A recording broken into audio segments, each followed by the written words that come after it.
And I said, yeah, you know, if you lead me to believe there's any reason whatsoever I should be there, I'll be there.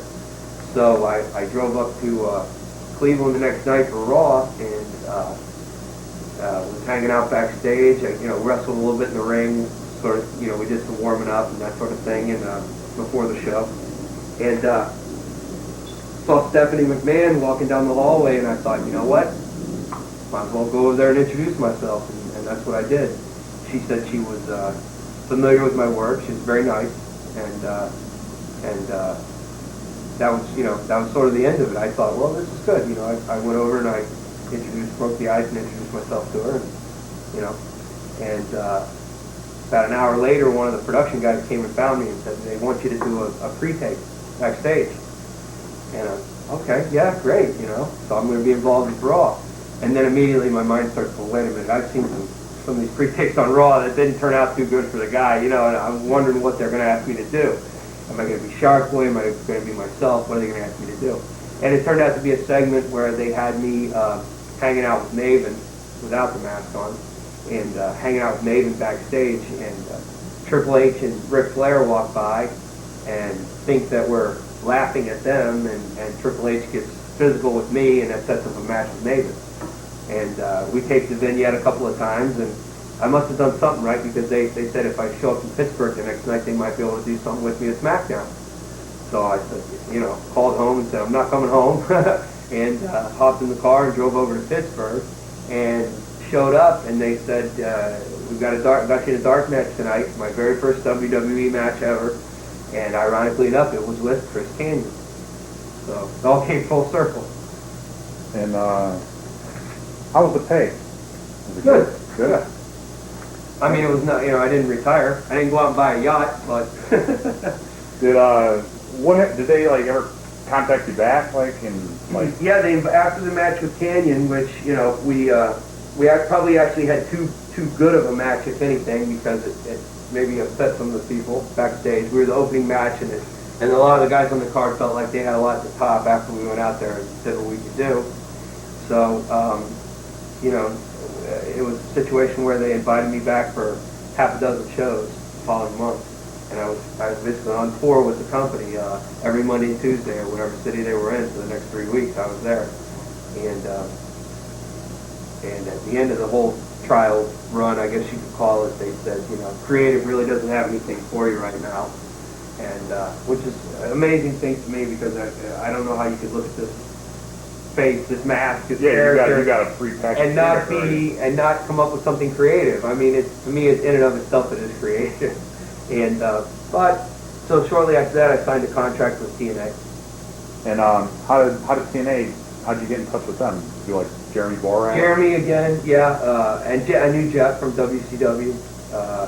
So, you know, it was a situation where they finally, actually, what the straw that broke the camel's back was somebody had brought my name up to Jerry Jarrett, and Jerry was, as far as I know, completely unfamiliar with my work, but had read about me online on the internet and knew what a quote-unquote cult following that the character had developed. So I would think I was given my break through that more than anything, and you know, got my foot in the door.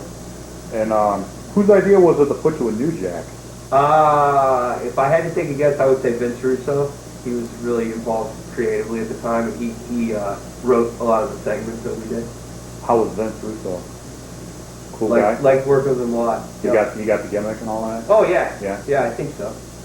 How was New Jack to work with? Great. I just Cool saw guy? him last night, yeah. Love the guy.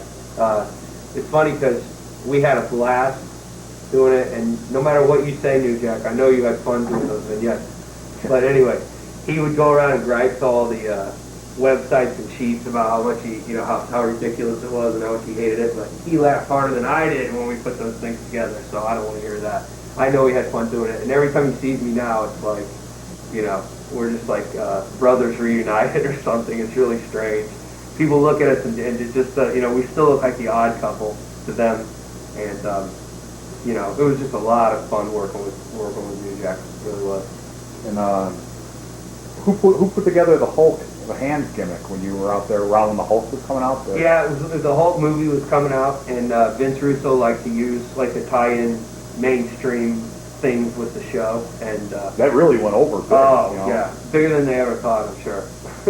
I don't think they ever thought they'd bring it back for a second segment. Never mind like a fifth and sixth segment, which I think we've wound up using those hands quite a few times now. So, And who's your favorite guy to wrestle in TNA? it's a hard question.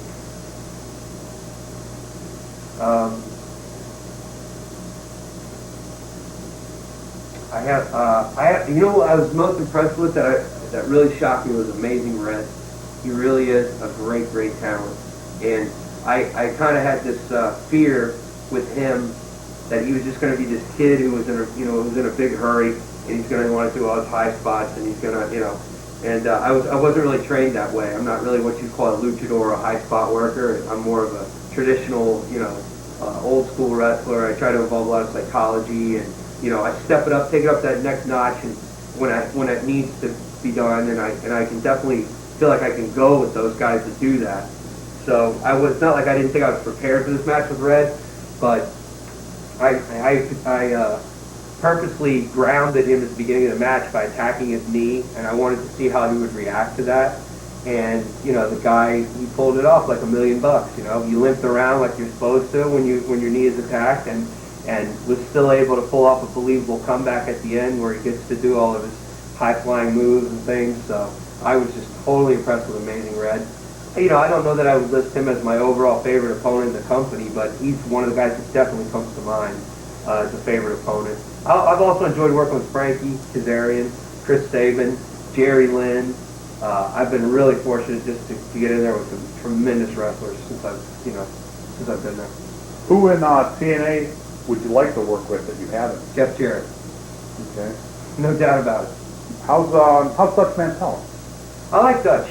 We go back a ways. He actually worked for Ian Rodden's group at one time. That was the first time I ever met him. And so we joke around backstage and make fun of Buddy Landell and things like that.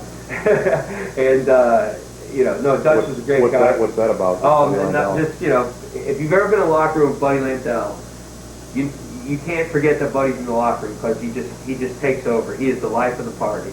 And Buddy to me is so oh my God, he's worth booking just to have him in the locker room just for morale. And Buddy's just a great guy. And Dutch used to just listen to Buddy's endless line of BS and comment to me and certain other guys quietly about it. And just Dutch is a great guy though. I think he's got a real good head for the business and real good creatively. And I think he brings a lot to the table where TNA is concerned. And it's obvious what he did when he was in Puerto Rico, what he would do with the numbers over there. He'd turn them around, and every time he left, they'd go back down, and he'd have to go back and turn them around again. So it's obvious the guy makes an impact. And I think he'll have an impact on TNA, too. And I really hope that he finds a bigger role for me to play in the company. He and Jeff both can come up with something that I can do. Because the character's sort of been in limbo since Mike Lockwood passed away, my last tag team partner there. And How was Mad Mikey, aka Crash Holly? How was he as a person? I was just starting to really get to be good friends with him, and that's what's the saddest thing about it is I didn't know him hardly at all when they first put it together, and I mean we just hit it off so well, and he was just a super guy. And the weekend before he passed away, I actually had him doing a couple of indie shows.